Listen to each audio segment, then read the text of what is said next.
তরিকতের একটি সবক আছে। আমরা সবাই কি তরিকতপন্থী কিনা? জি। সকলে বলেন তরিকতপন্থী। তরিকতপন্থীদের প্রথম সবকটি হচ্ছে আদব। কি? তাসাউফের কিতাবে আছে মান লা আদাব লাহু লা দীন লাহু ওয়া লা শরিয়ত লাহু ওয়া লা তরিকাত লাহু ওয়া লা হাকিকাত লাহু ওয়া লা মারিফাত লাহু। যার আদব নাই তার শরীয়ত নাই, যার আদব নাই তার তরিকত নাই, যার আদব নাই তার হাকিকত নাই, যার আদব নাই তার মারিফত নাই। এক কথায় আদবের দ্বারা মানুষ আল্লাহওয়ালা হয়, বেআদবির দ্বারা মানুষ আল্লাহর দুশ্মন হইয়া শয়তানের গোলাম হয়। আমরা আদব রক্ষা করতে চাই কি চাই না? আমাদের আকীদা বিশ্বাস, এখানে আমরা যারা বসছি এটা কিসের মধ্যে বসছি? মিরপুরের ঈদগাহ মাঠ। আজকে কিন্তু এই কথা বিশ্বাস আছে কিনা? এটা যে বেহেশতের বাগান কথাটা ঘোষণা করছে কে? নবীজি।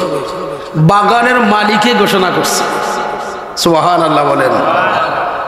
বাগানের মালিক, জান্নাতের মালিক ও মুখতার মুহাম্মদ রাসূলুল্লাহ সাল্লাল্লাহু আলাইহি ওয়াসাল্লাম। আমরা নবীজির ঘোষণা মোতাবেক জান্নাতের বাগানে বসছি। আমাদেরকে নবীজি দেখেন কিনা? দেখে। এই বিশ্বাস আছে? আছে। আমরা তৌফিক নাই, যোগ্যতা নাই যে আমরা নবীজিকে দেখি, কিন্তু আমাদের আকীদা নবীজি আমাদেরকে দেখে। এটার মধ্যে কোনো সন্দেহ নাই। হুজুর কতটুকু দেখেন? আন-নাজরু ফি আমালি উম্মাতিহি। আল-হাবিলিল ফতোয়ার মধ্যে বিগত নবম শতাব্দীর মুজাদ্দিদ ইমাম আল্লামা জালালউদ্দিন সিয়ুতি আল-হাবিলিল ফতোয়ার মধ্যে লিখছেন হুজুর সাল্লাম কতটুকু দেখেন? আন-নাজরু ফি আমালি উম্মাতিহি। উম্মতের জাহের বাতেন যত আমলগুলা, সকল আমলগুলা আমার নবীজির নুরানি চক্ষু মুবারকের সামনে আছে। সুবহানাল্লাহ। মিরপুরের জমিনে যারা বসছেন তাদেরকে নবীজি দেখেন না? দেখে। হ্যাঁ দেখে। দেখেন। এটা আমাদের কি বিশ্বাস? এটা আহলে সুন্নাত ওয়াল জামাতের আকীদা। নবীজি দেখেন। কতটুকু দেখেন? মক্কা শরীফ পর্যন্ত না। হুজুরের দেখার সীমাটা কতটুকু জানতে চাই। আল্লাহ ফরমান, মৌলাই করিম ঘোষণা করেন ওমা আরসালনাকা ইল্লা রাহমাতাল লিল আলামিন। আল্লাহ বাদে যত সৃষ্টি আছে সকল সৃষ্টির রহমত রাসূলুল্লাহ। যত সৃষ্টির রহমত নবীজি, তত সৃষ্টি নবীজির সামনে, তত সৃষ্টি নবীজির সামনে। যেহেতু হুজুরের রহমত দ্বারা সৃষ্টি চলে, কার রহমত দ্বারা চলে? আল্লাহর রব হয়ে নবীজির রহমত দ্বারা সৃষ্টি চালায়। এই জন্য সৃষ্টি বানানোর আগে আল্লাহ রহমত বানায় রাখছে।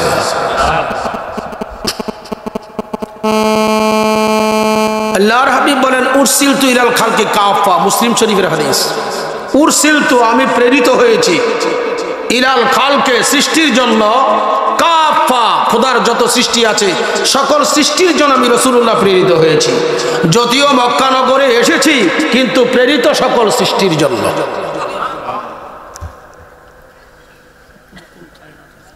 ভাইরা আমার, এই জন্য বলবো, যেহেতু বিশ্বাস আছে নবীজি আমাদেরকে দেখেন, আমরা নবীজির সামনে আসি, নবীজির সামনে আসি। তাই আদবগুলো রক্ষা করবেন। মিরপুর নয়, অত্র অঞ্চলে যারা আছেন, রেজবি মাওলা কিবলা কাবার গোলাম ও তথা আহলে সুন্নাত ওয়াল জামাতের গোলাম, আমি এই মাহফিলে আপনাদেরকে আবারও দাওয়াত করলাম, আপনারা আসেন, বসেন। আসলে বসলে নজরুল ইসলাম রেজবির ভক্ত হয়ে যাবেন সেটা নয়। নজরুল ইসলাম রেজবি কোরআন সুন্নাহ মোতাবেক কি আলোচনা করে একটু শোনার চেষ্টা করুন। আল্লাহ যেন তৌফিক দান করে, সকলে বলেন আমিন। তাই আমার উদাত্ত আহ্বান থাকবে, আপনারা ফাঁকা জায়গাগুলো পূরণ করবেন। একটু সময়ের জন্য দরুদ শরীফ পড়ছি, ফাঁকা জায়গাগুলো আল্লাহর হস্তে পূরণ করবেন। যে আমরা বিশ্বাস করি নবীজি আমাদের মাহফিলে আসেন, বিশ্বাস আছে তো? তাই ওই জন্যই বলছি আপনারা আদব সহকারে ফাঁকা জায়গাগুলো পূরণ করার জন্য উদাত্ত আহ্বান রাখছি। তো মনে মনে নয়, মহাব্বতে দরুদ শরীফ। আল্লাহুম্মা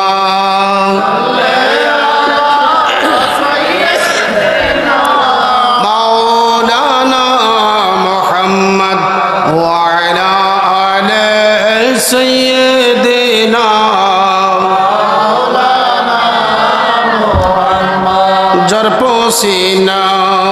মেশকয়ম্বর হতে অধিক চমৎকার সাহাবীরা আতর রূপে করতেন তাহা ব্যবহার আল্লাহুম্মা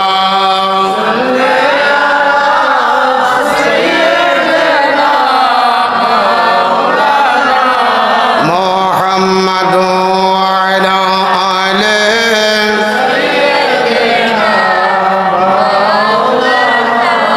মুহাম্মাদ ওয়া আলা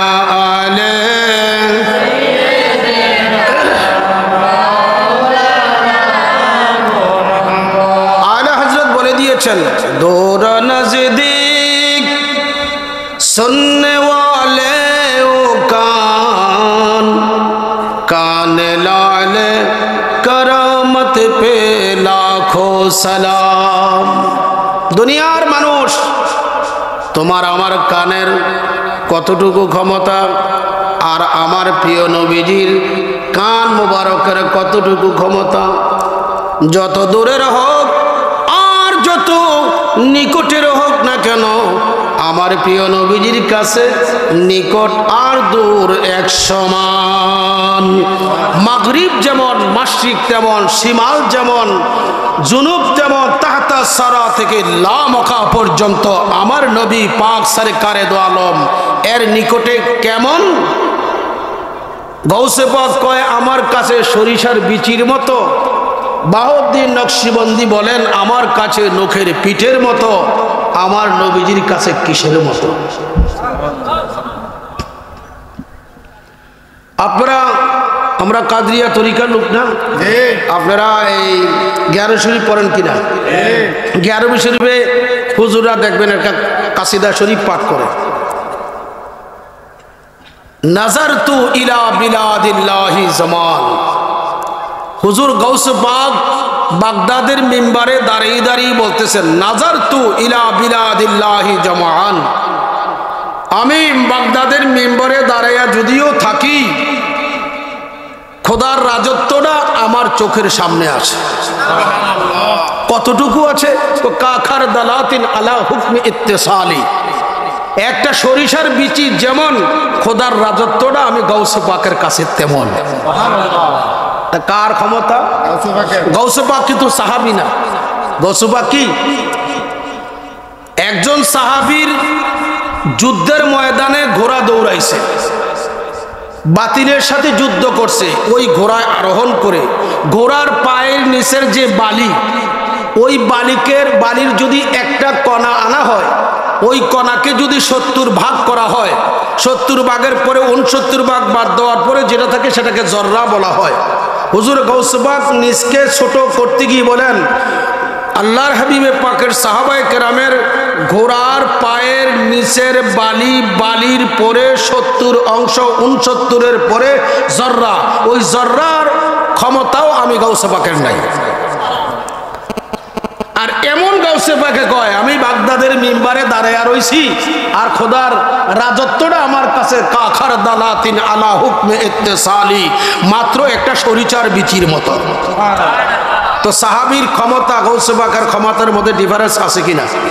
জরুর আছে কিনা ভাইরা আমার? গাউসে পাকের কথা সরিষার বিচি। আর বাহাউদ্দিন নকশবন্দি বলেন খোদার রাজত্বটা আমার কাছে নখের পিঠের মতো, একটু বড় হয়েছে। একটু কি হয়েছে? যার যার বেলায়েতি ক্ষমতা। কি ক্ষমতা এটা? বেলায়েতি ক্ষমতা। আসেন, বেলায়েত আসে কার থেকে? জোরবন কার থেকে? প্রথমত বলবো মাওলা আলী থেকে। মাওলা আলীর বেলায়েত কোথা থেকে? নবীজির সিনা মুবারক থেকে।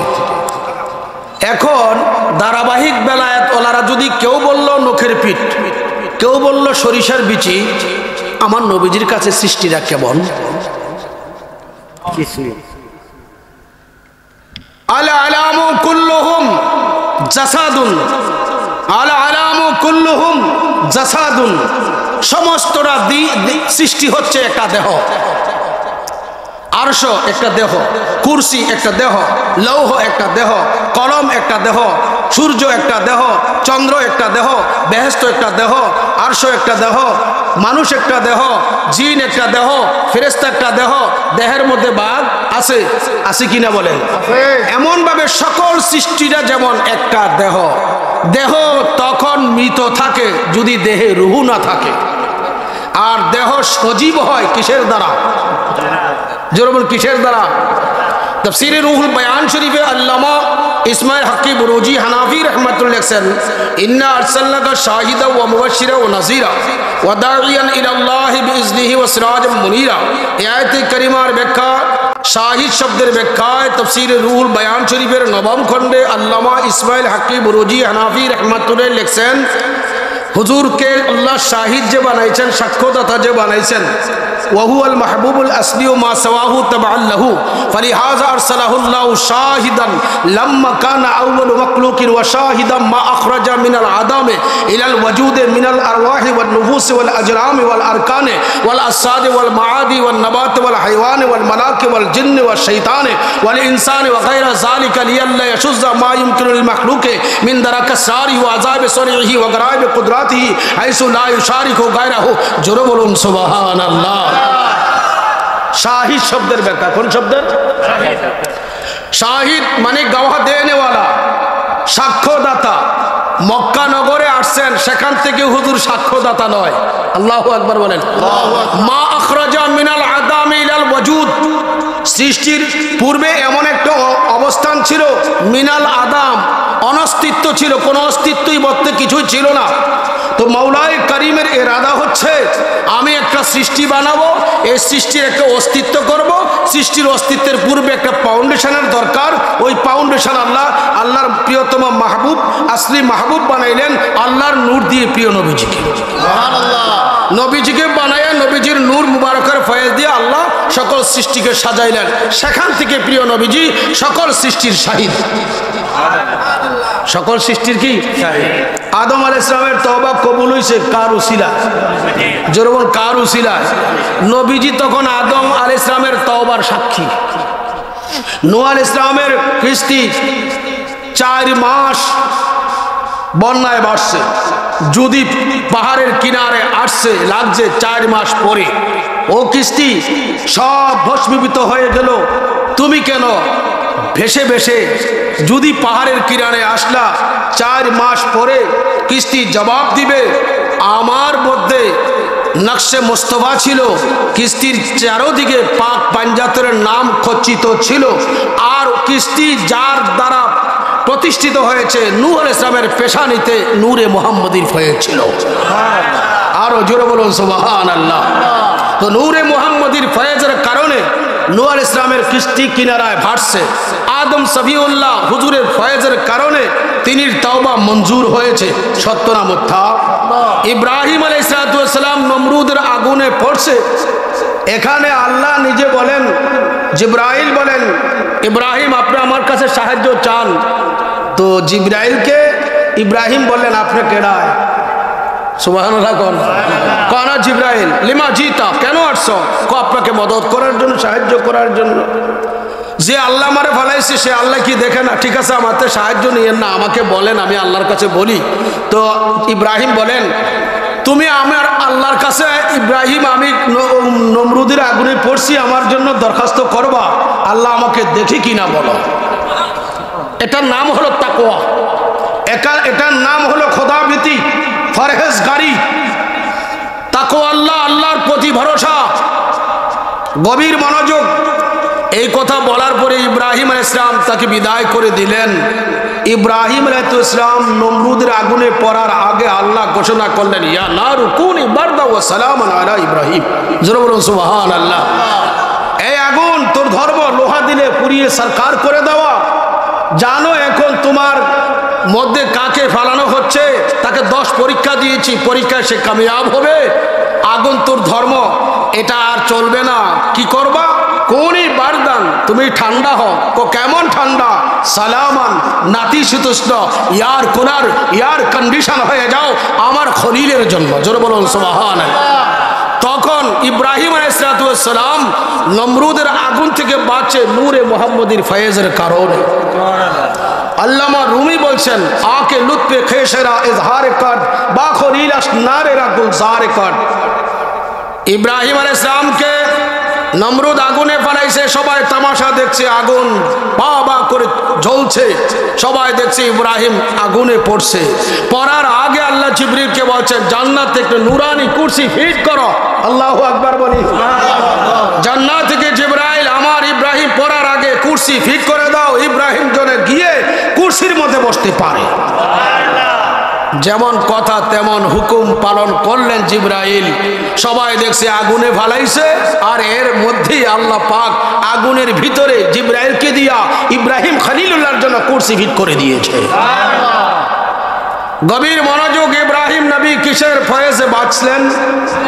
নূরে মুহাম্মদীর। কিসের নূরে মুহাম্মদী। তো ইব্রাহিম আলাইহিস সালামের এই যত 10 পরীক্ষা, সকল পরীক্ষায় ইব্রাহিম কামিয়াব হলেন নূরে মুহাম্মদীর ওসিলায়। হে আমার ভাইরা, শেফা শরীফের মধ্যে ইমাম কাজী আয়াত মালিকি রহমাতুল্লাহ আলাইহি তিনি লিখছেন, ইন্নী ইহিবিতু মা আদম। ও আমার উম্মতরা শোনো, তোমরা মনে করছো 570 খ্রিস্টাব্দ 12 রবিউল আউয়াল সুবে সাদেক সোমবার মক্কা নগরে কুরাইশ বংশে হাশিমি খানদানে মানব গোত্রে মানব জাতে আমি রাসূলুল্লাহ শুভ আগমন করেছি বটে, কিন্তু এটা আমার সবচাইতে শেষের অবস্থান। আদম যখন দুনিয়াতে আসছে, সেই সময় আদমের পেশানি হয়ে হয়ে কালক্রমে যুগে যুগে নবীগণের মাধ্যমে নূরে মুহাম্মদী এসেছে। আদম সফিউল্লাহ হয়েছে নবীজির কারণে, ইব্রাহিম খলিল্লাহ হয়েছে নবীজির কারণে, মুসা কলিমুল্লাহ হয়েছে নবীজির কারণে, ঈসা রুহুল্লাহ হয়েছে নবীজির কারণে। হে আমার ভাইরা, সেই নবী রাহমাতুল্লিল আলামিন মুহাম্মদ মুস্তাফা সাল্লাল্লাহু আলাইহি সাল্লাম আদমের সময় কি হয়েছে তা দেখে জানে, মুসার সময় কি হয়েছে তা দেখে জানে। এই জন্য আল্লাহ পাক প্রিয় নবীজিকে শাহিদ শব্দ দিয়ে হুজুরের লাকাব আল্লাহ দান করেছে। জোরে বল সুবহানাল্লাহ। আমার কথা আপনারা বুঝেন কিনা? বহু বছর পরে আসছি, এক তারার দয়া হয়েছে, দাওয়াত করছে, হয়তো তারার উপরে খোদা রহমত করছে। এর অর্থ যদি মনে করেন আমাদের ময়নামতির দাওয়াত নাই, হুজুরের খানা নাই, হুজুরে এই অবস্থায় না। এই দেশে তখনই ওয়াজ করি যখন দাঁড়িয়ে একটাও ছিল না। মাঝে মধ্যে দানিয়াল ভাইকে উনি যথেষ্ট কথাবার্তা বলতেন ঘরে, বলতাম ভাই দাঁড়িয়ে রাখেন, ভাই দাঁড়িয়ে রাখছেন, কত হয়েছে সময়? হ্যাঁ, মোটামুটি হয়ে গেছে আলহামদুলিল্লাহ। আজও খুব খুশি হয়েছি। দেখেন, একটা অবস্থায় ঘরে গেছে, দেওয়া হয়েছে, আমার ওকে চিনেন কিনা, চিনতাম না। আল্লাহর হাবিবে পাকের নুরানি ফয়েজ তাদের কলবে নসিব করো, আমিন। এই মাহফিলকে নাজাতের জরিয়া বানাও, আমিন। দুরূদ শরীফ সালাতুন ইয়া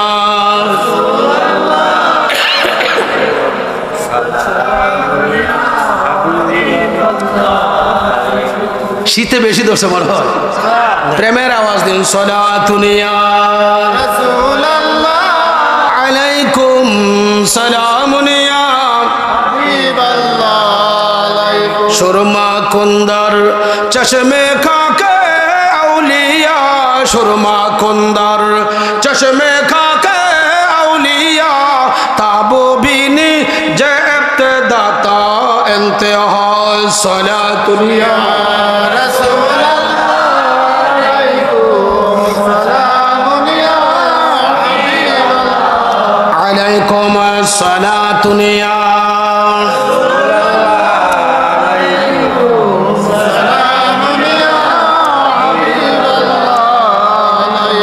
নবীজি কেমন জানে, কেমন দেখে। দেখো, হুজুরের জাহিরি জগতের বয়স 40। কত?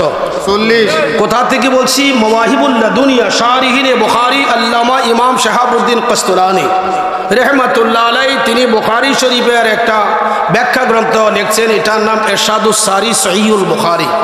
তিনি একটা কিতাব লিখছেন মাওয়াহিবুল লাদুনিয়া। মাওয়াহিবুল লাদুনিয়া শরীফের জিলদ আউয়াল প্রথম খণ্ডের মধ্যে এই বক্তব্য রয়েছে। নবী পাক সাল্লামের চাচা আব্দুল্লাহ ইবনে আব্বাস হুজুরের দরবারে আসলেন। বয়স কত হুজুরের তখন? 40 বছর। এসে একবার আসে একবার যায়, একবার আসে একবার যায়। নবীজি বলেন, কি চাচা আসা যাওয়া করেন, কি কোনো মনের ভাষণা আছে কিনা, বলবেন কিছু? সুবহানাল্লাহ বলেন। আমার নবীজি জানে কিনা? আব্বাস বলে না, আমার নবীজি জানে আব্বাস কেন আসছে। তো আব্বাস কই ইয়া রাসূল আল্লাহ ইয়া হাবিব আল্লাহ, বলতে মনে চায় অনেক বছর ধরেই, কিন্তু বলি না। কারণ কি? কয় ঘটনা অনেক আগের। কতদিন? কয় আপনি তখন ছিলেন দোলনার মধ্যে ঝুলতে ছিলেন। কোথায় কোথায়? দোলনা কি তা? আমাদের মুরব্বীরা বলে আমরা আগে কোথায় রাখতো? দোলনার মধ্যে রাখতো, ঠিক না? শিশুরা কোথায় রাখতো? এখনো আছে। ইয়া রাসূলুল্লাহ বলতে চায় মনে, কিন্তু চাচ্ছি না। কেন? আপনি তখন দোলনার মধ্যে ঝুলতে ছিলেন, ওই সময়ের কথাটা আপনার স্মরণ আছে কিনা, এই ইতস্ত করে আমি বলছি না। তো হুজুর বলেন আব্বাস, আপনি নবী না, আপনি রসুল না। আমি নবী, আমি রসুল। শুধু নবী না, শুধু রসুল না, নবিউল আম্বিয়া। শুধু রসুল না, ইমামুল মুরসালিন। আব্বাস, আপনি নবীও না, রসুলও না। আপনার যদি 40 বছর আগের কথা মনে থাকে, আমি নবী হয়ে আমার থাকবে না, এটা কি বলছেন? তো আব্বাস কয় হ্যাঁ, তাহলে পারমিশন দিলে বলতে পারি। বলেন। কয় বলাটা হচ্ছে এই, আপনি যখন ধুলতে ছিলেন, আকাশের চাঁদ তখন এভাবে খুব ভালোভাবে আলো দিচ্ছিল, চমকাচ্ছিল, পূর্ণিমার রাত্র ছিল। আকাশের চাঁদের দিকে আপনার শাহাদত আঙ্গুল মোবারক তোলে তোলে জবানে যিনি কি বললেন বুঝতে পারছি না। তখন নবীজি কোথায়? এ জরুর কোথায়? মনোযোগ। ইয়া রাসূলুল্লাহ, ইয়া হাবিবাল্লাহ, আপনি দোলনায় দুলতে ছিলেন গো। ওই সময় আকাশের চাঁদের সাথে ঠোঁট মোবারক নেড়ে নেড়ে শাহাদত আঙ্গুল মোবারকের ইশারা দিয়ে দিয়ে কি যেন বলতেছিলেন, আমি তা টের পেয়েছি কিন্তু বুঝতে পারি নাই। তখন আমার একটা জ্ঞান এসেছে, এই বিষয়টা আপনাকে আমি সওয়াল করব, এই বিষয়টা আপনাকে প্রশ্ন করব। হুজুর সরকারে দু আলম সাইয়েদনা আব্বাস রাদিয়াল্লাহু তাআলার কথা শুনিয়া এমত অবস্থায় একটু মুস্কি হাসি দিলেন। মুস্কি হাসি দিয়ে আব্বাসকে বলেন, আব্বাস, আমি যখন দোলনায় ছিলাম, এক রোড থেকে আরেক রোড হচ্ছি, আমার একটু কষ্ট অনুভূতি হচ্ছিল। হঠাৎ আমার মধ্যে একটু দুঃখ দরদের উপ শব্দ আসছিল। আকাশের চাঁদ তখন আমাকে ডেকে বলছে, ইয়া রাসূলুল্লাহ, ইয়া হাবিবাল্লাহ, আপনি কষ্টের চোখের পানি যদি জমিনে ফেলান, এই জমিনে আর কোনোদিন ফসল হবে না। তখন আমি আকাশের চাঁদকে ইশারা দিয়ে বলেছি, উসকুত ইয়া আইয়ুহাল কামার, ও চাঁদ তুমি চুপ থাকো, আমি বুঝি আল্লাহ আমাকে উম্মতের দায়িত্ব দিয়ে দুনিয়ায় প্রেরণ করেছে। আকাশের চাঁদ নবীজির সাথে কথা বলছে। হুজুর তখন কোথায়? হুজুর কোথায়? দোলনা থেকে যিনি আকাশের চাঁদের সাথে ইশারায় কথা বলেছেন। আব্বাস এই কথা শুনে আশ্চর্যজম্বিত হয়ে গেলেন, প্রিয় নবীজি কি বলছে? চলে যাচ্ছে। হুজুর বলেন, আব্বাস, এটা আমার জাহিরি কথা। আল্লাহু আকবার বলেন। তুমি এটা আশ্চর্য হয়ে গেল? তো আব্বাস আরেকটা কথা শুনে যাও। আব্বাস আসলেন। হুজুর বলেন, আব্বাস, এটা তো আমার দুনিয়ায় আসার ঘটনা, দোলনা অবস্থার ঘটনা। আল্লাহ আমাকে কান মোবারকে কি শক্তি দিছে, সেমার শক্তি দিছে। দেখো ওগো আব্বাস, আমি যেমন আমার মায়ের পেটে ছিলাম, নবীজি ছিলেন কিনা? উত্তর দেন না কেন? কি ছিলেন? মায়ের পেটে ছিলেন নূর অবস্থায়, জিসমানি বাশারি নূর অবস্থায় মায়ের পেটে ছিলেন। কুরাইশ বংশে আসার জন্য মায়ের দরকার লাগছে, মানব জগতে আসার জন্য মায়ের দরকার লাগছে, মানব জাতিতে আসার জন্য মায়ের প্রয়োজন হয়েছে। হে আমার ভাইও, মার পেটটা ছিল নবীজির আসার আমানতের সেন্টার।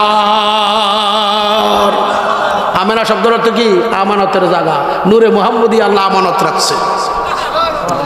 গভীর মনোযোগ, গভীর খেয়াল। হুজুর সাইয়েদনা আব্বাসকে বলেন, গো আব্বাস, তুমি শোনো, আমি যখন মায়ের পেটে ছিলাম, তখন আল্লাহর যে আরশবাহী ফেরেশতা যাদেরকে দায়িত্ব দিয়েছেন আল্লাহ, কলম, নূরের কলম দিয়া লোহে মাহফুজে লেখার জন্য, তখন ওই দায়িত্বপ্রাপ্ত ফেরেশতা কলম দিয়া লৌহে মাহফুজে যেই আগ দিত, লেখা লিখত, এই কলমের যেই ফিসফিসানি আওয়াজ আমি মার পেটে থেকে আমার কান মুবারক দিয়ে শুনেছি। আল্লাহু আকবার বলেন।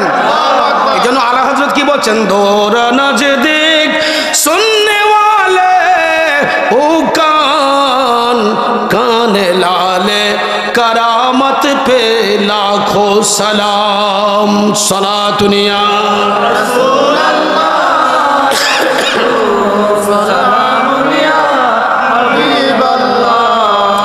আমার নবীজি रहमतुल्लिल आलमीन যদি মার পেটে থেকে হুজুরের কান মুবারকে লৌহে মাহফুজে কলম দিয়া ফেরেশতায় লিখে ওই আওয়াজ যদি হুজুর শুনতে পায়, তুমি আমি যত গোপনে গোপনে যা কিছু করি আমার নবীজি শুনতে পায় কি পায় না? এই আকীদা রাখতেই হবে আহলে সুন্নাত ওয়াল জামাতের লোকদের। আর কিছু ওয়াহাবি মোল্লা আছে, এরা কয় নবী কিছু করার ক্ষমতা রাখে না। নাউজুবিল্লাহ। আপনারা জোরে নাউজুবিল্লাহ বলতেন না। এবং তাকবিয়াতুল ইমান ইসমাইল দেইলবি খারিজি লিখছে, নবী মরকার মিট্টি মে মিল গিয়া, আমার নবী মরে মাটির সাথে মিশে গিয়েছে। নাউজুবিল্লাহ। আরো জোরে বলেন নাউজুবিল্লাহ। দেখো দেখো, যদি বলো নবীজি মরে মাটির সাথে মিশে গিয়েছে, নবীজির কোনো অস্তিত্ব নাই, তুমি মোল্লার খানা নাই। কিভাবে? একটু আগে বলছি, সমস্ত সৃষ্টি হচ্ছে দেহ, দেহর জন্য রুহের দরকার। এই দেহের এই সৃষ্টির রুহকে জন্য কে? নবীজি। রুহ নাই, দেহ ডেড বডি, এটার মূল্য নাই। নবীজি নাই, সূর্যের কিরণ দেওয়া বন্ধ হবে, চন্দ্রের আলো দেওয়া বন্ধ হবে, অক্সিজেন বন্ধ হবে, মাটির নির্যাস শেষ হয়ে যাবে, এই মাটিতে কোনো ফসল আসবে না, সূর্য আলো দিচ্ছে না, চন্দ্র আলো দিচ্ছে না, অন্ধকার দূর হবে না, অক্সিজেন পাওয়া যাচ্ছে না, ফসল হবে না। প্রিয় নবী রাহমাতুল্লিল আলামিন চন্দ্রকে চালায়, সূর্যকে চালায়, অক্সিজেন দেয় নবী পাকের নুরানি ফয়েজের ওসিলায়। আজকে যারা বলছো রাসূলুল্লাহর কোনো ক্ষমতা নাই, তোদের ঈমান নাই। আল্লাহু আকবার, ইয়া রাসূলুল্লাহ জিন্দাবাদ।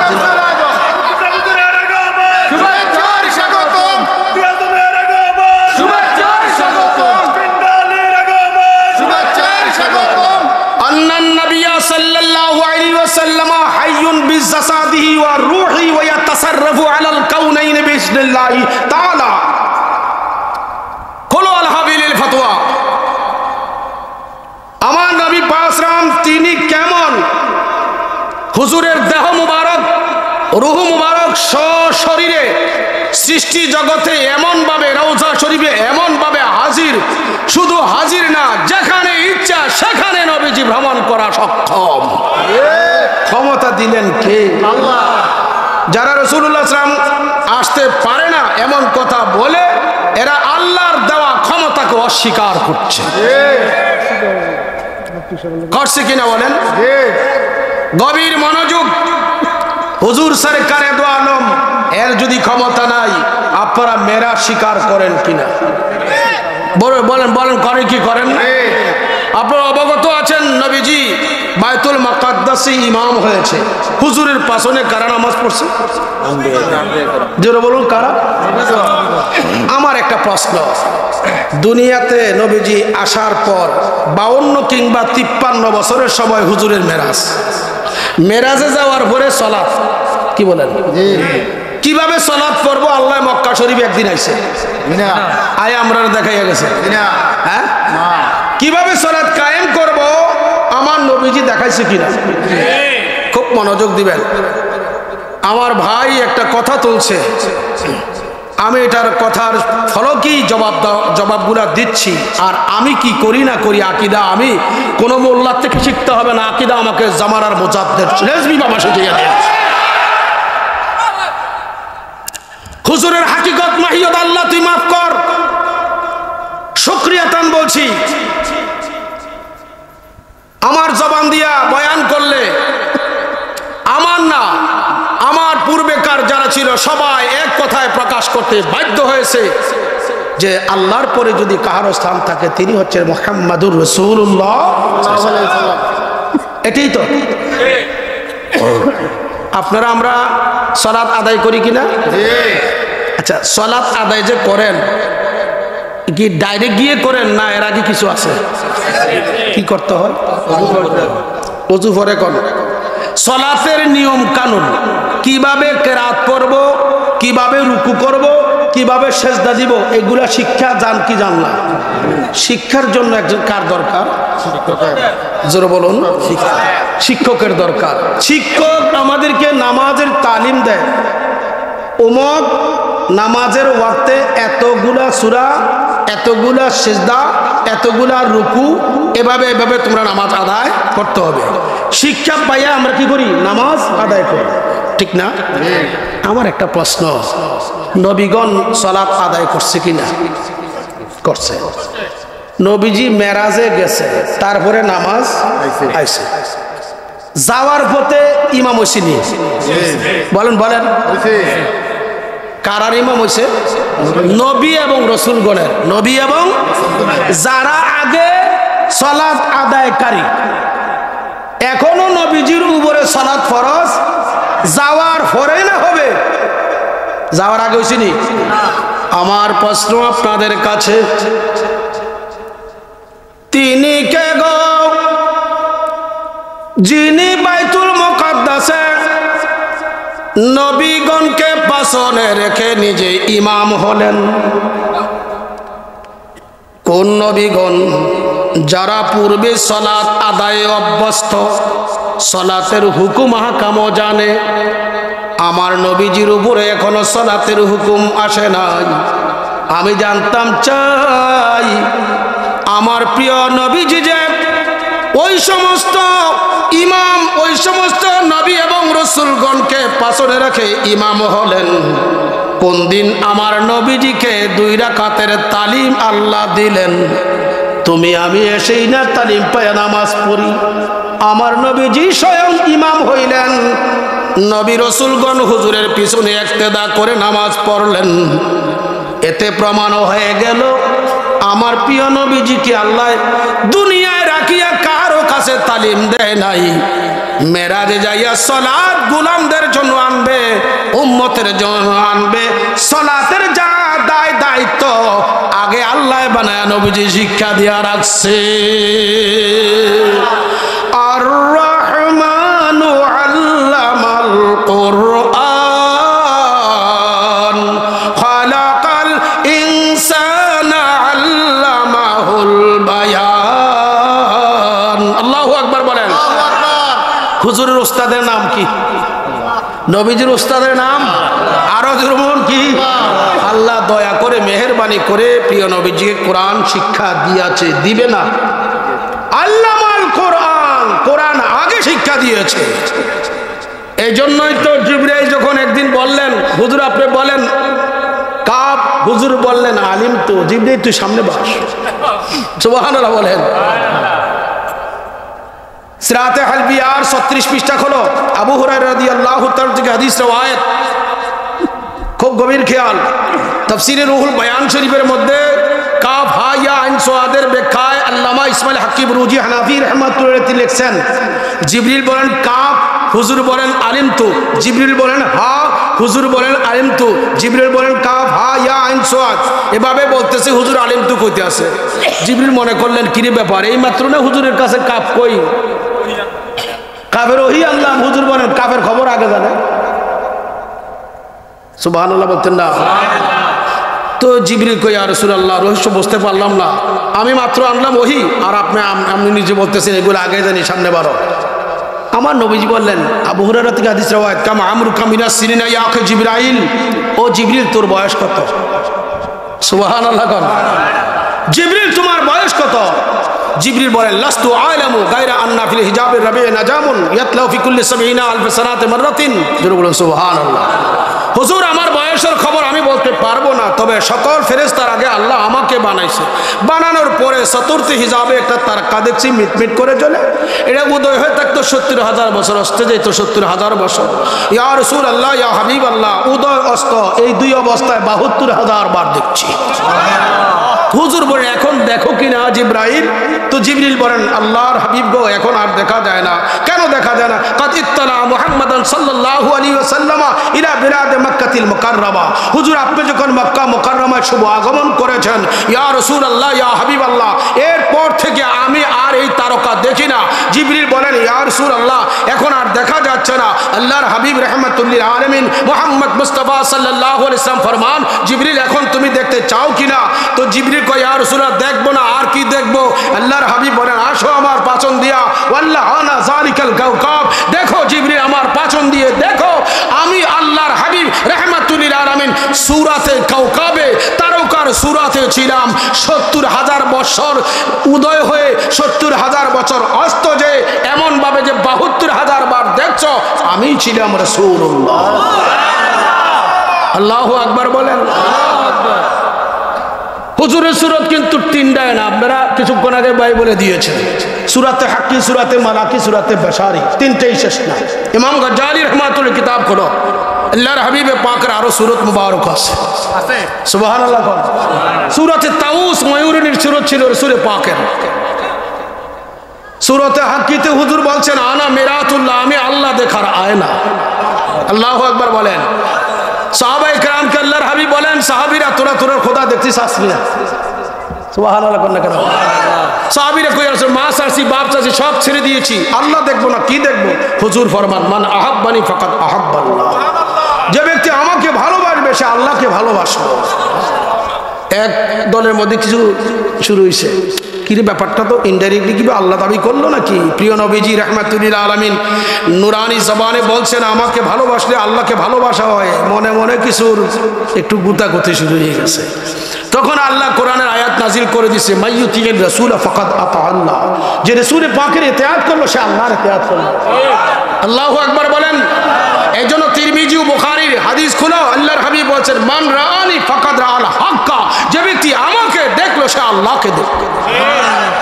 এর কথা বুঝছেন না যে আমি রাসূলুল্লাহকে আল্লাহ বলছি? নবীজি আল্লাহ না, তবে আল্লাহ দেখার আয়না।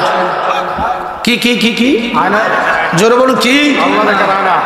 আপনি আয়নার মধ্যে এতলা ফেক গুলে রাখছেন, চেহারা দেখতে পারবেন? ক্ষমতা আছে? তোমার আমার আত্মিক দেহের ভিতরে যে কল্ব আল্লাহ ফিট করে দিয়েছেন, ওই কল্বের মধ্যে সররিপুর তারণায় কুরিপুর তারণায় বেগানা মহিলা পুরুষের বিভিন্ন আচরণে তোমার আমার কাল মরিচিকা পড়ে গেছে। এই কালবে মাওলাকে দেখার যোগ্যতা নাই। আগে এই কালবের মরিচিকা দূর করো, নূরে মুহাম্মদীর ফয়েজ ফিট করো, আল্লাহ দেখার আয়না তোমার কালবে উদ্ভাসিত হয়ে যাবে। গভীর মনোযোগ, গভীর খেয়াল। আমাদের বিভিন্ন ষড়রিপুগুলো আমাদেরকে ধরে ফেলাইছে, ঠিক কিনা বলেন? সূরা আরাফের তাফসীর হলো ৮ পারা রুহুল বায়ান শরীফ। শয়তান হুজুরকে আইসা একদিন সালাম দিয়েছে, আল্লাহর হাবিব চিনি কিনা? আমার নবীজি সালামের জবাব দেয় না। এমত অবস্থায় আল্লাহর হাবিব বলে কেন আসছো? সালাম তো আমি লইতে পারি না, তোরে আমি চিনি। সুবহানাল্লাহ বলেন না কেন? কেন আসছো বলো? কোনো জবাব নাই। আল্লাহর হাবিব রাহমাতুল লিল আলামিন ফরমান আচ্ছা তোমাকে প্রশ্ন করি, দুনিয়াতে তোমার বন্ধু কতজন আর তোমার শত্রু কতজন? তো শয়তান কই ইয়া রাসূলুল্লাহ আপনার কাছে গোপন করতে পারবো না। দুনিয়ায় আমার শত্রু আছে 15 জন, দুশমন আছে 15 জন, দোস্ত আছে 15 জন। দোস্ত কতজন? দুশমন 15 মিলেছে। আচ্ছা প্রথম দুশ্মনটাকে ইয়া রাসূলুল্লাহ বলবে তুমি মাফ করবেন নবী গো, আমি কইতে লজ্জা পাই। 1 নম্বর দুশ্মন হচ্ছেন আপনি। আপনারা নাউজুবিল্লাহ বলবেন না। এরপরে কয় আপনার যে সারা 60 জন আছে হেতারা, এরপরে সাহাবীরা আইতে আইতে আমরা আলেম পর্যন্ত আইছে, পীর ফকির দরবেশ এরকম 15 শ্রেণী হুজুরের কাছে বলছে কেডায়? এরা হলো আমার দুশ্মন। দুস্থ কাটায় কই ইয়া রাসূলুল্লাহ সর্বপ্রথম দুশ্মনের নামটা দুস্থর নামটা বলতে যদি কই 1 নম্বরে হচ্ছে আবু জাহেল। কাটায় আবু জাহেল। এরপরে উতবা সাহেবা আস্তে আস্তে মুনাফিক টুনাফিক কাফির ইহুদি মুশরিক যা আছে সব বলছে, মোট 15 জন। কতজন? কার কাছে যাও? কই ইয়া রাসূলুল্লাহ ইয়া হাবিবাল্লাহ আপনার কাছে এত লাভ নাই, আপনার পরে যারা আছে তার কাছে বেশি চাই। আপনার কাছে এসে আমার কোনো কি নাই। আপনার পরে যারা আছে তার কাছে বেশি যায়। কেন যাও? কই একজনের ইমান আমল যদি নষ্ট করে দিতে পারি তো একটা জাতি একটা দেশ ধ্বংস। একটা আলেমের ইমান আমল যদি ধ্বংস করে একটা জাতি নষ্ট। একজন পীরের ইমান আমল যদি নষ্ট করে একটা দরবার নষ্ট। ইয়াউমা নাদউ কুল্লু নাসিম বিইমামিহিম, হাশরের ময়দানে আল্লাহ প্রত্যেকটা লোককে তার নেতা সহকারে ডাক দিবে। আওয়ামী লীগ বিএনপি তাদেরকে বলা হচ্ছে না, এখানে ইসলামী নেতা বলা হচ্ছে। যাদের দামানে তুমি আমি ছিলাম তাদেরকে নিয়ে হাশরের ডাক দিবে। আয় কাদিরিও, আয় চিশতিও, আয় নকশবন্দিও, আয় মুজাদ্দিদিও, আয় সোহরাওয়ার্দিও, ওয়া গায়রাহুম, আয় হানাফিও, আয় শাফিও, আয় মালিকিও, আয় হাম্বলিও। জোরে বলুন সুবহানাল্লাহ। আসো আসো, তোমরা আসো, তোমাদের ভক্তবৃন্দকে নিয়ে আসো। প্রত্যেকের একটা সামিয়ানে আল্লাহ দান করবে, আর তারা তাদের আপন আপন মুরিদদেরকে নিয়ে, ভক্তদেরকে নিয়ে সেখানে অবস্থান করবে। এখন একজন পীরের ঈমান যদি নষ্ট করে সব শেষ। একজন বক্তার ঈমান নষ্ট করলে সব শেষ। একজন আলেমের ঈমান নষ্ট করলে সব শেষ। কয় যার কার কাছে যাও? তো তারার কাছে যাই। ওই 15 জনের কাছে যাও না কেন? তারা আমার বন্ধু, তারার কাছে আর কোনো পরামর্শ দেওয়ার লাগে না। কথা বুঝতে পারছেন? তাহলে কোরআনে বলছেন আল্লাযী ইউওয়াসবিসু ফি সুদুরিন নাস। শয়তানের কাজ হচ্ছে মানুষের অন্তরে কুমন্ত্রণা দেওয়া, ওয়াসওয়াসা দেওয়া। শয়তান দুই প্রকার, মিনাল জিন্নাতি ওয়ান নাস। এক জাত মানুষ থেকে, আরেক জাত জিন থেকে। আছে কিনা? জোরে বলুন। দল কয়টা? মুসলমানের মধ্যে দল কয়টা? 73টা। কয়টা যাবে জান্নাতে? 72টা। এই দলের নেতা কারা হইব? আলেম হবে। দলের নেতা হবে আলেম। নেতায় দল সৃষ্টি করবে, করে বলবে ইয়াদু ইলাইয়া, সে ডাকবে আমার দিকে আসো, আমার দলটা খুব ভালো। এরকম ভাবে 72টা দল বানাইবো আলেমে। বানাইয়া বানাইয়া কব আমার দল বাবা, আমার দল বাবা। আল্লাহ নিজে বলেন ওয়ান্না হাযা সিরাতি মুস্তাকিমান ফাত্তাবিউহু ওয়ালা তাত্তাবিউস সুবুলা। আল্লাহ কো দোস্ত আমার বান্দাদেরকে আপনি বলেন আমার একটা মাত্র রাস্তা সিরাতাল মুস্তাকিম, ওই রাস্তাটা আমি আল্লাহর রাস্তা। হুজুর একটা নুরানি শরীফ মুবারক দিয়ে আগ দিয়ে বললেন এটা আল্লাহর রাস্তা, আমি রাসূলুল্লাহর রাস্তাই আল্লাহর রাস্তা। নামাজে দাঁড়ায় কি পড়েন? ইহদিনাস সিরাতাল মুস্তাকিম। এই সিরাতাল মুস্তাকিম রাস্তায় হলো আহলে সুন্নাত ওয়াল জামাত। সিরাতুল মুস্তাকিমের রাস্তায় হলো নবীজির রাস্তা। সিরাতুল মুস্তাকিমের রাস্তা হচ্ছে সাহাবায়ে কেরামের রাস্তা। সিরাতুল মুস্তাকিমের রাস্তা হচ্ছে গাউসে বাকের রাস্তা। সিরাতুল মুস্তাকিমের রাস্তা হচ্ছে রেজবি বাবার রাস্তা, জগতে ওলি আল্লাহগণের রাস্তা। এই রাস্তার শত্রু আছে কি না? আছে। আরো জোরে বলেন। আছে। এই জাহিরি শত্রু আছে, বাতিনি শত্রু আছে। বাতিনি শত্রুটা হলো জিন থেকে, জাহিরি শত্রু হচ্ছে আলেম থেকে, পীর থেকে। গৌসবাক বলছেন পীরের দল কয়টা হইব? 11 দল জান্নাতি, আর একটা দল জান্নাতি। হুজুর গৌসবাককে প্রশ্ন করা হয়েছে কোন দলটা জান্নাতি হবে? গৌসবাক বলেছেন যেই পীরের কথা, কর্ম, নিয়ম, নীতি, আচার, আচরণ, দৃষ্টি, ভঙ্গি নবীজির শরীয়ত, নবীজির তরিকত, নবীজির হাকিকত, নবীজির মারফত অনুযায়ী হবে, ওই পীর হক, ওই পীরের মুরিদ গুনাও হক। এখন যদি আমরা অ্যানালাইসিস গবেষণা করি, ওই মেজদাকের মধ্যে রেজবি বাবা। সত্য না মিথ্যা বলেন? এর মধ্যে কোনো সন্দেহ আছে? কে মানলো কে মানলো না এতে কোনো আপত্তি নাই। এখন একটা কথা, আমরা নাফাক আছি কিনা? আমাদের মধ্যে নাফাকি হই কিনা? নাফাক দুই প্রকার, একটা জাহের আর একটা বাতেন। দেহ দুই প্রকার, একটা জাহের আর একটা বাতেন। জাহের দেহ নাফাক হইলে অজুর পানি, গোসলের পানি, যে দেশে পানি নাই মাটি, জাহের দেহ পাক। আর আমার বাতেন দেহ যদি না পাক হয়, এখন আমার প্রশ্ন, এই গোমতী নদীর পানি দিয়া বাতেন দেহকে পরিষ্কার করব, পরিষ্কার হবে? উত্তর দেন কেন? বঙ্গোপসাগরের পানি দিয়া করব।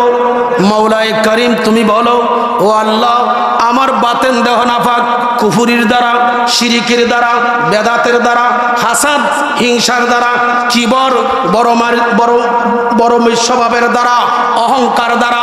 মৌলাই করিম তোমার কাছে দরখাস্ত, আমার জাহের দেহের জন্য পানি নাই, মাটির ব্যবস্থা করছো, আমার জাহের দেহ পাক হয়েছে, আমার বাতেন দেহ কোন জায়গায় গিয়ে পাক করব? ওই পানিটা কোথায় রাখছো? ওই পানি কিভাবে আমি সংগ্রহ করব?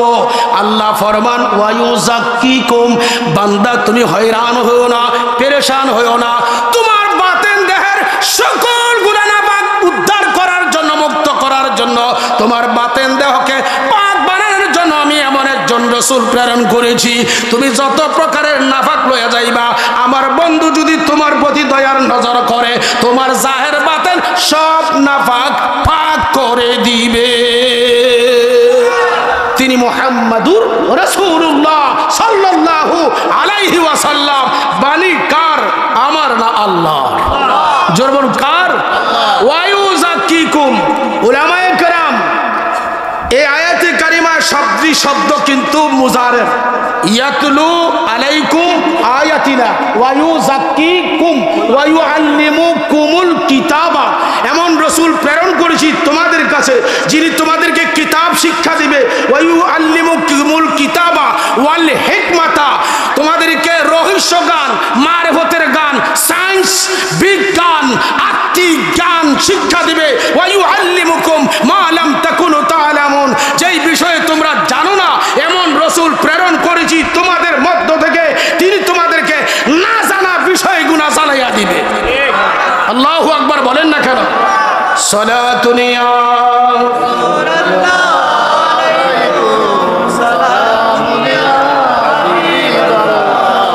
আলাইকুম সালাতুন ইয়া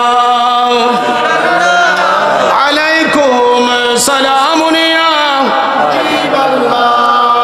গভীর মনোযোগ, গভীর খেয়াল। বায়ু আমার প্রত্যেকটা শব্দ মুজারের। প্রত্যেকটা শব্দ কি? মুজারে দুইটি অর্থের জন্য আছে। আল মুজারিউ ইয়াদুল্লু আলা জামানিল হাল ওয়াল মুস্তাকবাল। মুজারে দুই অর্থের জন্য আছে। এক নাম্বার হচ্ছে বর্তমান, দুই নম্বর হচ্ছে ভবিষ্যৎ। আমার এই আয়াতে প্রমাণ করে আমার নবী মারা যায় নাই রে, মাত্র নবীজি মরণকে তোমার আমার শিক্ষা দেওয়ার জন্য মৃত্যু নামক বস্তুকে আমার নবীজি হাদিয়া হিসাবে গ্রহণ করিয়া মদিনাতুল মুনাব্বারায় রওজা শরীফে শুইয়া এখনো তোমাকে আমাকে তালিম দেয়। তোমার আমার নাপাক, আমার প্রিয় নবীজি তুমি আমি নাপাক, নবীজি তোমারে আমারে পাক বানায়। জোরে বলুন সুবহানাল্লাহ। নবীজি পাক বানাইতে পারে কি পারে না? ওহাবি মোল্লায় কয় পারে না, আল্লাহ কয় পারে। আর আল্লাহ কয় এই জন্যই আমি আমার রাসূলকে তোমাদের মধ্য থেকে প্রেরণ করেছি, তিনি তোমাদেরকে পবিত্রতা দান করবে। তো এখন বাতিনি দেহের পবিত্রতা কিসের দ্বারা হবে? মারহাবা, কিসের দ্বারা? ঈমান রাখে। জোরে বলুন, ঈমান। নবীজি, নবীজিকে গ্রহণ করলে হব কি? ঈমানদার। কারে গ্রহণ করলে? এই প্রিয় নবীজিকে গ্রহণ না করার আগে দেহ পাক না নাফাক? নবীজিকে গ্রহণ করলে দেহ কি হবে? মুমিন। মূলত নাফাক না, নাফাক। আপনি বইয়ে থাকেন।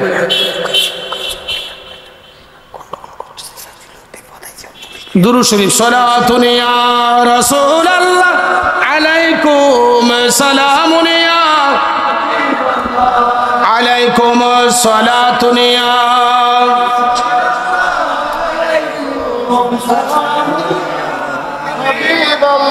ইন্নামাল মুমিনু লা ইয়ানজুসু। মুমিনরা মূলত নাফাক না। আগামী দিন ভয়ঙ্কর তুফান উঠবে। নজরুল ইসলাম রেজভী কি বলল? মুমিনগণ জাহেরে নাফাক হয়, এই জন্য অজু গোসলের দরকার হয়। বাতিনি ভাবে যদি নাফাক থাকে তখন আর মুমিন থাকে না। তখন কি থাকে না? কেন? বাতিনি দেহ পাক হয় ইমানের দ্বারা। ইমান না থাকলে এখন বাতেন দেহ ফাঁক না নাফাক? নাফাক না? আর যখন বাতেন দেহ ইমান পৌঁছে যাবে, এই দেহের সকল কুফরি দূর হবে, শিরিক দূর হবে, বেদাত দূর হবে, নাফাক দূর হবে। ওই মুমিন লোকটা ইমানের দ্বারা পাক হয়ে যায়। জোরে বলুন না সুবহানাল্লাহ।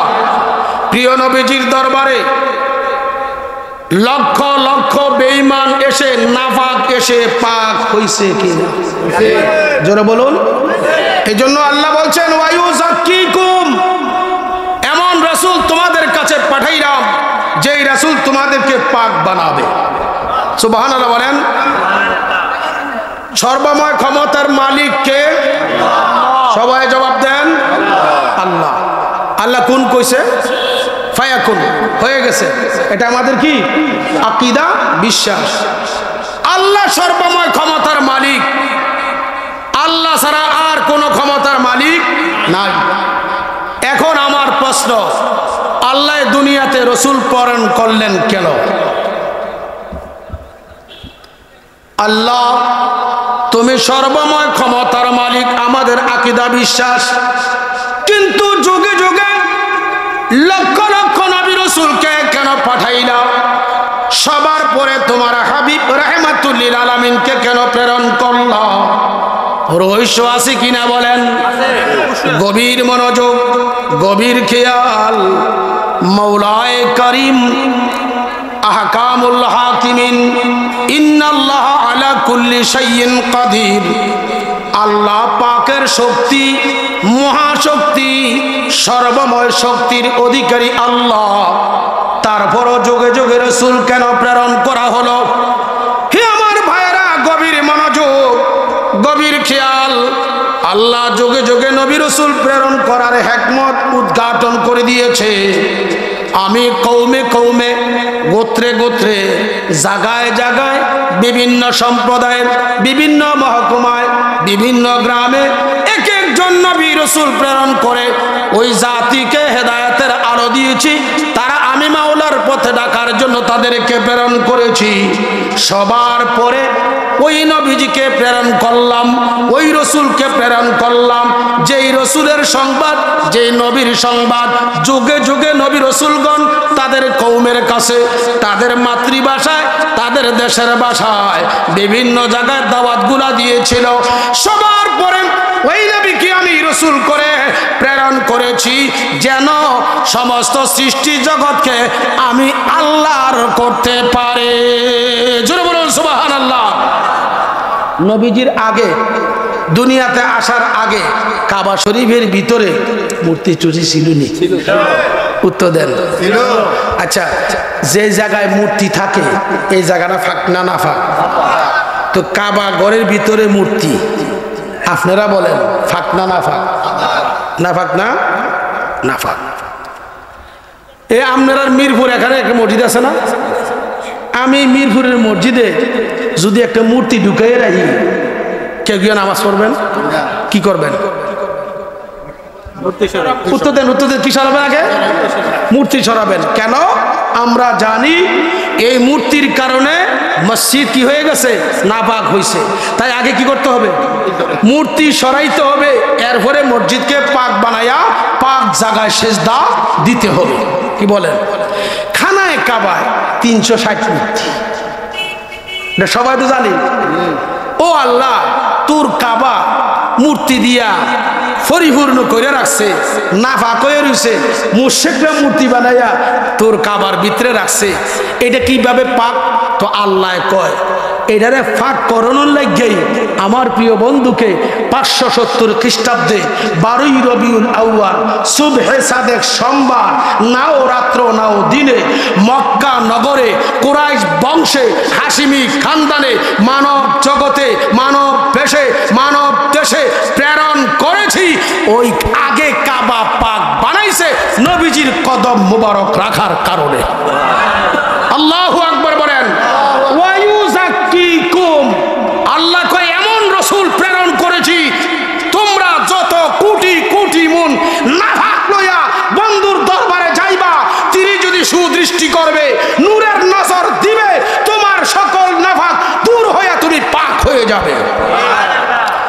আপনারা অবশ্যই অবগত আছেন, পেয়ারা নবী রহমাতুল আলামিন যখন হুজুরের বেলাদাত গাহের মধ্যে হুজুর কদম মুবারক রাখছিলেন, কদম মুবারক রাখতেই মাত্র দেরি হুজুরের দাদা খাজা আব্দুল মুত্তালিব মাদারুজুন নবুয়্বত শরীফের মধ্যে আসছে, মাওয়াহিবুল্লাহ দুনিয়ার মধ্যে আসছে, জুরকানিয়া মাওয়াহিবের মধ্যে আসছে, এরপরে আপনার এই আনোয়ারে মুহাম্মদিয়া মিন মাওয়াহিবুল্লাহ দুনিয়ার মধ্যে পরিষ্কারভাবে উল্লেখ করা হয়েছে। নুজহাতুল মাজালিসের মধ্যে আল্লামা আব্দুর রহমান সফরি রহমাতুল্লাহ তিনিও লিখছেন, পেয়ারা নবী রহমাতুল আলামিন দুনিয়াতে আসতেছে সোমবার শবে সাদেকের সময়। হুজুরের দাদার নাম কি? খাজা আব্দুল মুত্তালিব রাদিয়াল্লাহু তাআলা আনহু। তিনির একটা হাইসিয়ত ছিল, প্রত্যেক দিন শবে সাদেকের সময় তিনির কাছে কাবা শরীফের চাবি ছিল। কি ছিল? এই তিনি কাবা শরীফের চতুর্দিকে তোয়াফ করতেন নবীজি আসার আগে। নবীজি আসার আগে ইমাম জালালউদ্দিন সুয়ুতিও তিনি খাসাইসুল কুবরার মধ্যে লিখছেন। গভীর খেয়াল, গভীর মনোযোগ দিবেন। তো আল্লাহর হাবিব মুহাম্মদ মুস্তাফা সাল্লাল্লাহু আলাইহি ওয়াসাল্লাম দুনিয়াতে আসতেছে। এই অবস্থায় হুজুরের দাদা খাজা আব্দুল মুত্তালিব কি করলেন? খানায় কাবার কাছে গেলেন। কাবার কাছে গিয়ে দেখে এতদিন কাবা সোজা দেখছিল, আজকে কাবা সোজা দেখে না। সুবহানাল্লাহ বলতেন না? কাবা আছে কি সোজা নাই। তিনি বলেন, কুনতু আতুফু লাইলাতাম মিলাদুন নবিয়্যা সাল্লাল্লাহু আলাইহি ওয়াসাল্লাম ফারাআইতুহু সাজাদাতাল মাক্কাতা নাহওয়া মাকামা ইব্রাহিম। দুনিয়ার মানুষ শোনো, খাজা আব্দুল মুত্তালিব ফরমান, আমি হুজুরের বেলাদতের রাত্রে, শুভ আগমনের রাত্রে খানায় কাবার চতুর্দিকে তোয়াফ করলাম। ঘুরে ঘুরে তোয়াফ করে দেখি আজকে এতদিন কাবা সোজা দেখলাম, আজকে কাবা সোজা দেখি না, ঠিক মাকামে ইব্রাহিম বরাবর হুজুরের যে বেলাদত শরীফের ঘর, ওই ঘর বরাবর আল্লাহর কাবা সেজদায় আছে। আল্লাহু আকবার বলবেন না? কোন দিকে সেজদা? ওই জোরে কোন দিকে? কাবা। তুই আল্লাহরে সেজদা দিছ না কোন সেজদা দিছ জানতাম চাই। ভাইও আমার মনোযোগ, খাজা আব্দুল মুত্তালিব ফরমান, মাকামে ইব্রাহিমের সামনেই হচ্ছে সাফা মারওয়া, ঠিক না? সাফা মারওয়ার পরেই হচ্ছে আবু জাহেলের বাড়ি, আবু জাহেলের বাড়ির পরে হচ্ছে আমার নবী পাকের বেলাদত শরীফের ঘর। এখন কিন্তু ওই ওয়াহাবি নজদিরা ওই ঘরটার নাম রাখছে মাকতাবাতুল মুকাররমা। মক্কাতুল মুকাররমার একটা মাকতাবা, লাইব্রেরি, এখানে যাইতে দেয় না। ভাই আমার এই সাইডে কিন্তু জবালে আবু কুবাইস পাহাড়, যেই পাহাড়ের উপরে আল্লাহর চন্দ্রকে দুই টুকরা করিয়া প্রিয় নবীজি দেখাইয়া দিয়েছে। গভীর মনোযোগ, গভীর খেয়াল। খাজা আব্দুল মুত্তালিব ফরমান, আমি এতদিন তোয়াফ করি, কাবা সোজা দেখি, আজকে দেখি কাবা সোজা নয়। আমার নাতি যেই ঘরে আসতেছে ওই ঘরের বরাবরে কাবা সেজদা দিয়ে রইছে। আল্লাহু আকবার বলেন। তো ওয়াহাবি মোল্লারা যে বলে রাসূলুল্লাহ আমরা মতো মানুষ, নাউজুবিল্লাহ বলবেন না? সব মোল্লা যদি এক মাঠে রাখো আর বলো কাবা না, একটা গাছকে বলো তোমাকে ভক্তি করার জন্য ব্যবস্থা আছে, আরো যেমন আছে। আমার নবীজি দুনিয়ায় কদম মুবারক রাখবে, এই অবস্থায় কাবা ঝুঁকে গিয়েছে, সেজদা দিয়া গিয়েছে, আমার প্রিয় নবীজির কদম মুবারকের দিকে রুজু হয়ে গিয়েছে। হয়েছে তো হয়েছে। খাজা আব্দুল মুত্তালিব ফরমান, কিরে ইট পাথর তো কোনোদিন কথাবার্তা বলতে শুনি নাই। কাবা শরীফ কি দিয়ে তৈরি? পাথর দিয়ে তৈরি না, সুরকি দিয়ে তৈরি না, সিমেন্ট দিয়ে তৈরি না, জাহাইওয়ানে জামাত যেটার কোনো বাক শক্তি বলতে কিছু। খাজা আব্দুল মুত্তালিব হুজুরের দাদা বললেন, এতদিন দেখলাম কাবায় কোনোদিন কথাও কয় না, সেজদাও দেয় না, নড়াচড়া করে না, আজকে দেখি কাবা তো সেজদায় ঝুঁকে আছেই আছে। ওয়াসসামিতু মিন জিদারিল কাবা, আমি কাবার দেওয়াল থেকে আওয়াজ শুনলাম। আল্লাহু আকবার বলেন। কাবার ওয়ালগুলা থেকে আওয়াজ শুনলাম, ইয়াকুলু জিদারুল কাবা, কাবার দেওয়ালে বলা শুরু করলেন, আল্লাহু আকবার, আল্লাহু আকবার, আল-আন কাদ তাহহারানি রাব্বি মিন আনজাসিল আসনামে ওয়া আরজাসিল মুশরিকিন। আল্লাহু আকবার বলেন না কেন? দুনিয়ার মানুষ শোনো, খাজা আব্দুল মুত্তালিব রাদিয়াল্লাহু তাআলা আনহু, আমার নবী পাকের দাদা, তিনি ফরমান, এতদিন কাবা সোজা দেখছি, আজকে কাবা সোজা না, মাকামে ইব্রাহিম বরাবর সেজদারত অবস্থায় কাবায় আওয়াজ দিচ্ছে, কাবার দেওয়ালে বলছে আল্লাহ বড় মহান, আল্লাহ বড় মহান। এইমাত্র মুশরিকদের 1000 বছরের নাফাক থেকে আমি কাবাকে আল্লাহ পাক বানাইছে। কি বানাইছে? পাক বানাইছে। কাবা পাক হইলি কিসের দ্বারা? উত্তর দেন। আমার নবী পাকের কদম মুবারক রাখতে মাত্র দেরি, কাবা বললেন 1000 বছর। ওই মুশরিকরা আমার কাবার ভিতরে নাফাক মূর্তি গড়ে রাখছে। আজকে এমন নবী আল্লাহ প্রেরণ করেছে মক্কা নগরে, কদম মুবারক রাখতেই মাত্র দেরি, ওই কদমে পাকের উসিলায় আল্লাহ আমি কাবারে পাক বানায়া দিছে। তো কাবাও পাক হয় নবীজির কদম মুবারক রাখার খাতিরে। কাবার মাটি প্রিয় কিনা? জোরে বলুন। 1 রাকাত হলে কত? হ্যাঁ, 1 লক্ষ রাকাতের সওয়াব। কার কারণে? হুজুর সরকারে দো আলম মুহাম্মদ মুস্তাফা সাল্লাল্লাহু আলাইহি ওয়াসাল্লামের কারণে কাবা শরীফের হেরেমের মধ্যে 1 রাকাতে 1 লক্ষ। আমার নবীজির কপাল মুবারকের উসিলায় দেখো দেখো আমার নবীজির কদম মুবারক রাখছে কাবা শরীফে মক্কা নগরে। এখন আল্লাহ কয় এটা সাধারণ মাটি নাই। সুবহানাল্লাহ বলে না করো? আমি বলি না, কোরআন বলে। কি বলে? কোরআনুল কারীমে বলে। কি বলছে আল্লাহ? নিচে বলছেন লা উকসিমু বিহাযাল বালাদ। আল্লাহ বলে এই মক্কা নগরের কসম, মক্কার মাটির শপথ। ও আল্লাহ, তুমি মক্কার নগরের মাটির শপথ করলা কেন? তো উত্তর আল্লাহ দিচ্ছে ওয়া আনতা হিল্লুম বিহাযাল বালাদ। ওগো দোস্ত, এই মক্কার মাটি আমার কাছে শপথের যোগ্যতা লাভ করেছে। ওয়া আনতা হিল্লুম বিহাযাল বালাদ, কেননা মক্কার জমিনে আপনার কদম রাখার ওসিলাতে মক্কার মাটি পর্যন্ত আমি আল্লাহর কাছে খাঁটি এবং শপথের যোগ্যতা পেয়েছে। আল্লাহু আকবার বলি। ওয়া আনতা হিল্লুম বিহাযাল বালাদ, বিহাযাল বালাদ আই হাযা বালাদিল মক্কাতিল মুকাররমা, আই আরদে বালাদি মক্কাতিল মুকাররমা। হুজুর সরকারে দো আলম নূরে মুজাসসাম মুহাম্মদ মুস্তাফা সাল্লাল্লাহু আলাইহি ওয়াসাল্লামের কদম রাখার ওসিলায় আল্লাহ মক্কার মাটিকে শপথের স্থান দিয়ে কয়, দোস্ত, এতদিন মক্কার মাটি আমার কাছে শপথের যোগ্যতা লাভ করে নাই, যখন আপনি কদম মুবারক রাখছেন এই উসিলায় মক্কার মাটি আমার কাছে শপথের যোগ্যতা লাভ করেছে। আল্লাহু আকবার বলেন না কেন? সেই নবীজি সম্পর্কে কেন সমালোচনা করা হচ্ছে? সেই নবীজির শানকে কেন ঘাটানো হচ্ছে? কি জবাব দিবে ময়দানে মুহাশরে? আল্লাহ কুরআনুল কারীমে সূরা নূরে ওয়াজ করছেন লা তাজআলু দুআর রাসূলে কা দুআই বাদিকুম বাদুন ইলা আখিরিল আয়াত। এই আয়াতে কারিমার ব্যাখ্যা খোলো, পরিষ্কারভাবে দেখবা তাফসীরে রুহুল বয়ানে এবং তাফসীরে রুহুল মানি শরীফে, তাফসীরে সাবি জালালাইন শরীফের ব্যাখ্যা, তাফসীরে সাবি শরীফের মধ্যে জালালাইন শরীফের এই আয়াতের 10 নম্বর হাসিয়া খুলে দেখো, স্পষ্ট করে লেখা আছে লা তাজআলু দুআর রাসূল। আল্লাহ কো বান্দা, আমার রাসূলকে তোমরা একে অপরকে যেভাবে ডাকাডাকি করো, আমার এমন সম্মানিত রাসূলকে, আসবাত ওয়ালা নিয়ামত ওয়ালা রাসূলকে একে অপরে যেভাবে ডাকাডাকি করো, আমার বন্ধুরে এভাবে ডাক দিও না। আল্লাহু আকবার বলেন। ও আল্লাহ, তোমার বন্ধুকে তো ইয়া রাসূলুল্লাহ কইলেও আমাদের দেশে কিছু কিছু মোল্লাকে শিরিক হয়ে গেছে। কয় কি কয় না?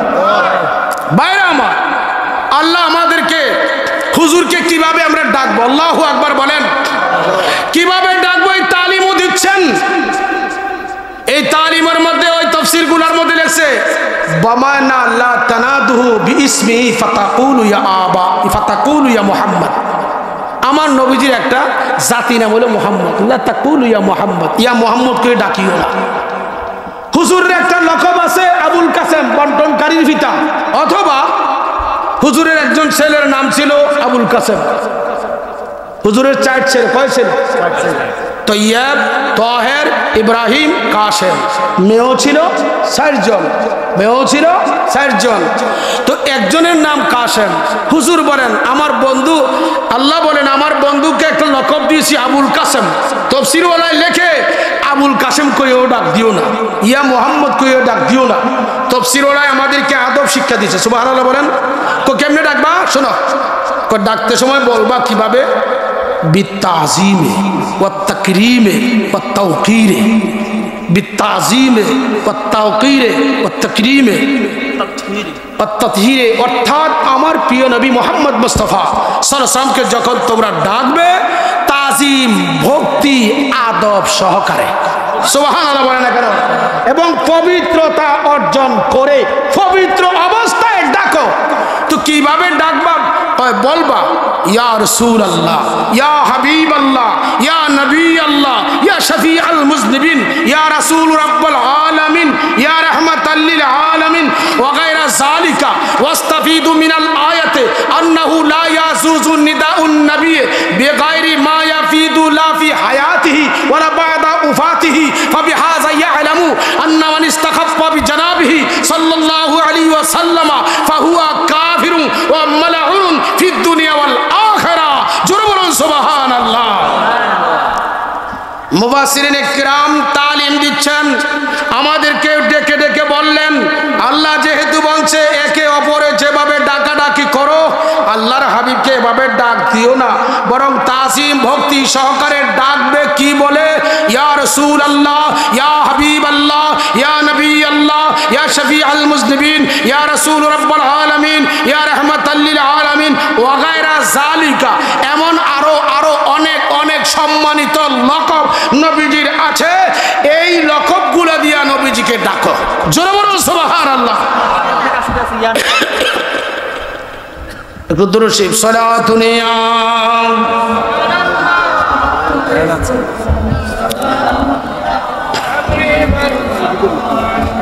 মুহাব্বতে বলি সালাতুন ইয়া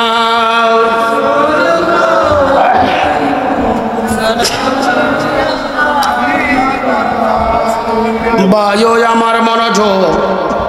আকায়ে নামদার তাজদারে মদিনা মাহবুবে খুদা মুহাম্মদ মুস্তাফা সাল্লাল্লাহু আলাইহি ওয়াসাল্লামকে ডাকবে, এমন লকব দিয়ে ডাকবে। ইয়া রাসূলুল্লাহ বলে ডাকবে, ইয়া হাবিবাল্লাহ বলে ডাকবে। পরে বলেন ওয়াস্তাফিদু মিন হাযিহিল আয়াত। এই আয়াতের দ্বারা ফায়দা গ্রহণ করা হয়েছে।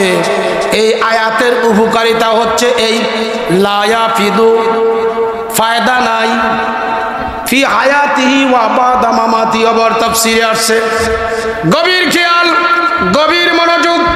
দুনিয়ার মানুষ শোনো, আমার প্যারা নবী রাউফুর রহিম মুহাম্মদ মুস্তাফা সাল্লাল্লাহু আলাইহি ওয়াসাল্লামকে হুজুরের হায়াতে থেকে শুরু করে হুজুরের বেসাল শরীফ পর্যন্ত, কিয়ামত পর্যন্ত আমার নবীকে এমন শব্দ দিয়ে ডাকা যাবে না যেই শব্দটা দ্বারা ওই দুনিয়ার মানুষের সাথে, সৃষ্টির কারো সাথে হাম জিন্স হয়, হাম জিন্স হয়, অর্থাৎ আমাদের মতো হয়। নাউজুবিল্লাহ বলে না কেন?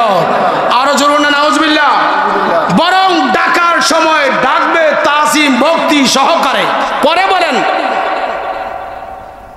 যে ব্যক্তি প্রিয় নবী পাকের একটা শানে আজমত এর খেলাফ করবে, হালকা করবে, মানিস্তাখাফা বি জানাবিহি, আল্লাহর হাবিবে পাকের জাত ও সিফাতের মধ্যে কেউ যদি হুজুরের জাত ও সিফাতে সামান্য হালকা জানে ফাহুয়া কাফিরুন। লোকটা কি? সবাই জবাব দেন, আরো জোরে বলেন। ওয়া মালাউন, এবং মালাউন ফিদ দুনিয়া ওয়াল আখিরা, ইহকালে পরকালে। এখন আমার প্রশ্ন, আমাদের দেশে আমার নবীকে আমাদের মতো মানুষ, মাটির মানুষ, সাধারণ মানুষ, দোষকের মানুষ বলুন না আছে কিনা? আছে। এটা বলে কারা? সাধারণ পাবলিক না, মোল্লায় বলি কিনা? মোল্লায় বলার পরে সাধারণ পাবলিক গ্রহণ করে। তো মোল্লার যেমন অবস্থান, যারাই আকীদা পোষণ করবে তাদেরও সেই অবস্থান। আপনারা মনোযোগ দিয়ে শুনুন, সরকারে দো আলম মুহাম্মদ মুস্তাফা সাল্লাল্লাহু ফরমান, আবু দাউদ শরীফের হাদিস, মান তাশাব্বাহা বিকাউমিন ফাহুয়া মিনহুম। যেই সম্প্রদায়ের সাথে আপনার তাসবিহ থাকবে, মোহাব্বত থাকবে, ভালোবাসা থাকবে, সাদৃশ্যতা থাকবে, ওই কওমের সাথেই আপনার হাসর হবে। নবী ওলির দুশমনের সাথে যদি আপনার সম্পর্ক, আপনি যদি মনে করেন আমি ওলি আল্লাহর সাথে হাসর করব, আপনার দাবিটা কি? মিথ্যা দাবি কি? আর আপনি যদি নবী পাকের একজন গোলামের সাথে আপনার সম্পর্ক থাকে, সে গোলামে মুস্তাফা, গোলামে ওলি আল্লাহ, আল্লাহর ওলির গোলাম, নবীজির গোলাম, তার সাথে তোমার সম্পর্ক ধরো তার কিছু নাই, কিন্তু সে নবীজির সাথে সম্পর্ক রয়েছে, সেই সোহবতের কারণে ময়দানে মহাশরে হয়তো আল্লাহ তোমাকে নবীজির দয়ায় মুক্তি দিবে। আমরা মুক্তি পাইতে চাই কি চাই না? তাই আমাদের আকীদা হইতে হবে আল্লাহ যেভাবে নবীজিকে সাজাইছে আর যেভাবে আমাদেরকে তালিম দিয়েছে, এভাবে আমাদের আকীদা গঠন করতে হবে। আমাদের আকীদার মধ্যে আজকে আমরা যারা মুরব্বী আছেন, আপনাদের সন্তানাদি কিন্তু অনেক দিকে চলে যাচ্ছে। কি বলেন সন্তানাদি? আপনাদের সন্তানাদিকে কিন্তু নবীর দুশমনী শিক্ষা দিচ্ছে। এই বেড়া মাজারও যাচ্ছা, ফিরির কাছে যাচ্ছা, বলি কি বলে না? হ্যাঁ, ফির পূজা, মাজার পূজা, বলি কি বলে না? আমরা কি মাজার পূজা করি না জিয়ারত করি? কি বলেন, কি বলেন, কি করেন আপনারা? পূজা কখনো মূর্তিরে, কোথায় কোথায়? দেখো, যেই মূর্তিগুলো আমার নবীর কদমে ভক্তি দিয়েছে, ওই মূর্তির পূজা তারা করে, আর আমরা মাজারে আল্লাহর ওলির জিয়ারত করি তার ফয়েজ বরকতের আশায়। ঠিক কিনা বলেন? মাজার জিয়ারত সুন্নাত, মূর্তি পূজা শিরক করে আল্লাহ বালে করে।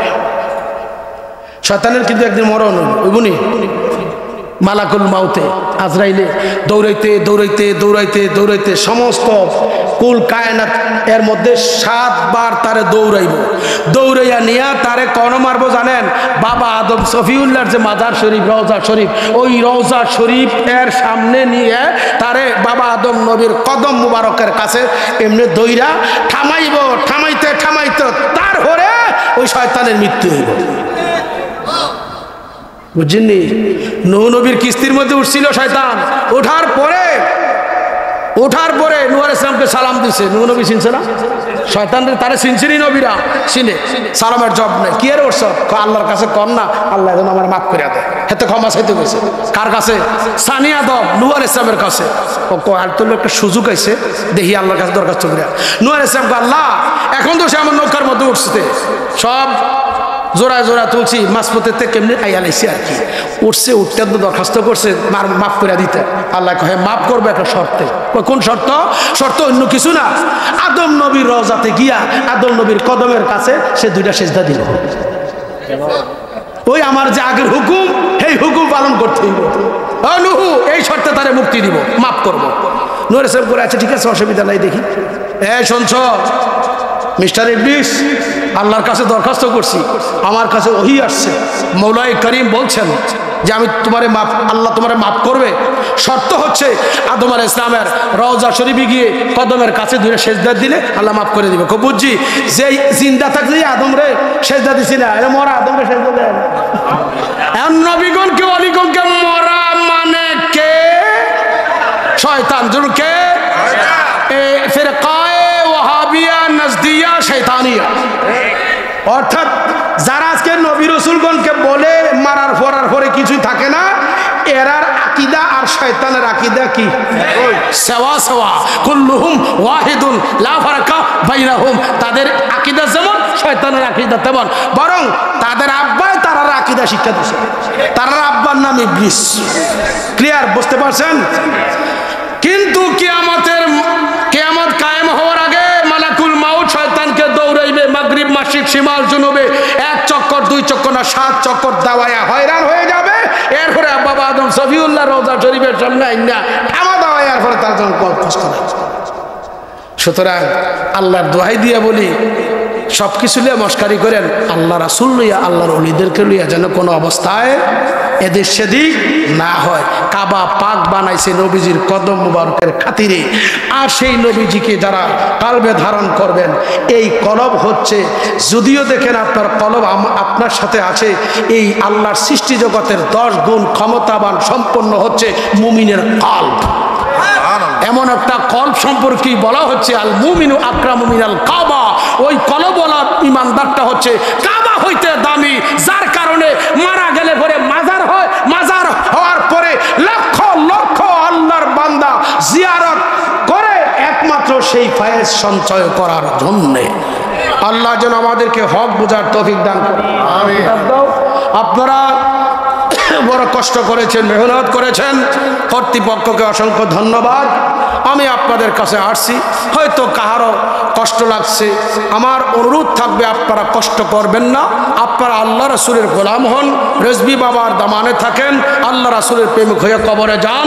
আল্লাহ যেন আপনাদের ইহকালে শান্তি, পরকালে মুক্তি দান করে। সবাই বলেন আমিন। আমি এই পর্যন্ত 22টি কিতাব লিখছি। এখানে একটা কিতাব হক ও বাতিলের পার্থক্য, 100 প্রশ্নের সমাধান, 100টা প্রশ্ন 100 প্রশ্নের জবাব আছে এই কিতাবে। কোরআন সুন্নাহ ভিত্তিক। আপনারা কিতাবটা সংগ্রহ করবেন, কইরা নিজেও পড়বেন, সন্তানাদিকে পড়াইয়া